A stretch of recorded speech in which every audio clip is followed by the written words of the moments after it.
ഭക്തിസാന്ദ്രമായ അന്തരീക്ഷത്തിൽ കൊല്ലൂർ മൂകാംബിക ക്ഷേത്രത്തിലെ നവരാത്രി ചടങ്ങുകൾ പുരോഗമിക്കുന്നു. നാളെ ഉച്ചയ്ക്ക് 1 മണിക്കാണ് രഥോത്സവം. മറ്റന്നാൾ നടക്കുന്ന വിദ്യാരംഭ ചടങ്ങുകൾക്കുള്ള ഒരുക്കങ്ങളും ക്ഷേത്രത്തിൽ പൂർത്തിയായി.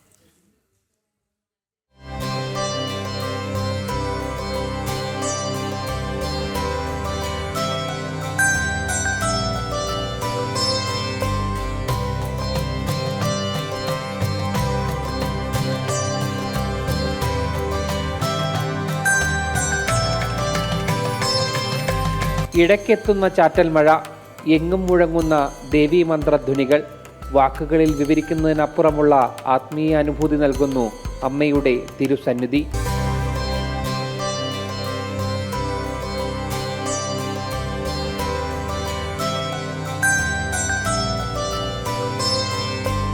അമ്മയുടെ വിളിയിൽ മൂകാംബികയിലേക്കെത്തിയ ആയിരങ്ങൾ ദൂരങ്ങൾ താണ്ടി അമ്മയുടെ അരികിലേക്ക്. ഈ ദിവസം ഇവിടെ നിൽക്കാൻ കഴിയുന്നതിനപ്പുറം മറ്റെന്ത് പുണ്യം. ഈ നാളുകളിൽ ഇവിടെ എത്തുക എന്ന് പറയുന്നത് തന്നെ വലിയൊരു സുഹൃതം തന്നെയാണ്, മുൻജന്മ സുഹൃതം. അമ്മയെ കണ്ടു കഴിഞ്ഞാൽ നമ്മുടെ അമ്മയെ കാണുന്നത് പോലെ തന്നെയാണ്. നമുക്ക് അമ്മയെ കാണാൻ ആഗ്രഹിക്കുന്നതിനേക്കാൾ കൂടുതൽ അമ്മ നമ്മളെ കാണാൻ ആഗ്രഹിക്കുന്നുണ്ട്. അത് വളരെ തീവ്രമാവുമ്പോഴാണ് നമ്മളിവിടെ എത്തിപ്പെടുന്നത്. അല്ലാത്ത സമയത്ത് എപ്പോഴും അമ്മ നമ്മുടെ കൂടെ ഉണ്ടല്ലോ.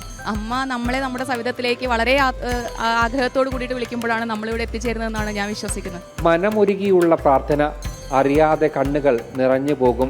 കരുതലായി കൂടെ അമ്മയുണ്ട് എന്ന ഒറ്റ വിശ്വാസമാണ് എല്ലാവർക്കും. ഇന്നലെ രാത്രി വന്നപ്പോൾ എന്ത് സന്തോഷത്തോടെ കണ്ട് അമ്മ.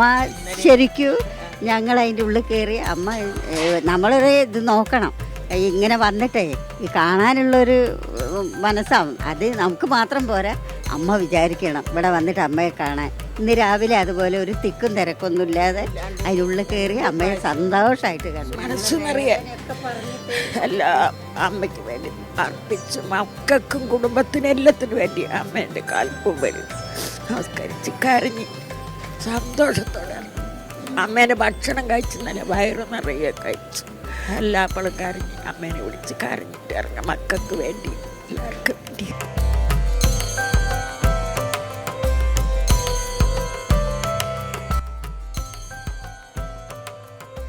നാളെ ഉച്ചയ്ക്ക് 1 മണിയോടെ രഥോത്സവം നടക്കും. വിജയദശമി നാളിൽ ഹരിശ്രീ കുറിക്കാനായി എത്തുന്ന കുരുന്നുകൾക്ക് വിപുലമായ സൗകര്യമാണ് ക്ഷേത്രത്തിൽ ഒരുക്കിയിരിക്കുന്നത്. ജനം, മൂകാംബിക.